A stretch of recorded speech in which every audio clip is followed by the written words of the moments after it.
We have quite the active weather day on tap for this December 28th across a large part of the country, but we're going to begin with severe weather with a risk area from northeast Arkansas all the way to western Pennsylvania.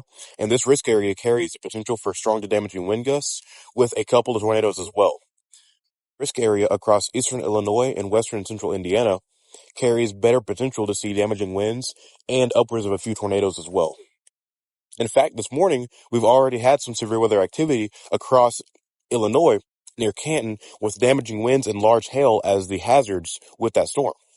And looking into the future with the HRRR, we see a strong line of storms that passes east across Illinois and Indiana with damaging wind potential, and there could be a couple of supercells ahead of that, which would maximize your tornado potential as well, although there will be some tornado potential on the line.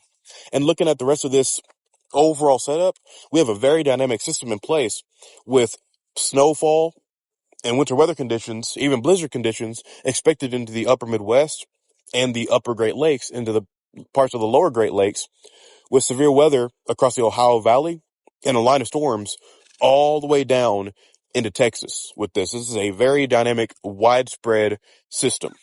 Because we have such a powerful system, we have a large area of strong wind gusts that are non-thunderstorm wind gusts. So these are driven just by the cold front itself and the pressure gradient behind the cold front.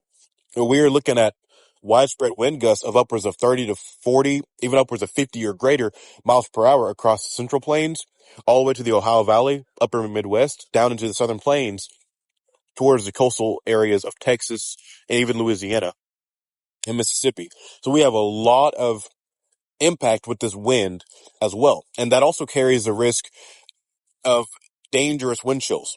As you can see, up into especially the northern plains, into the Midwest, where we have negative wind chills, and we have this cold front pushing down through the south, the strong Arctic cold front pushing down into the southern plains, where some locations could see a 40 to 50, even 60 degree temperature drop with this intense cold front.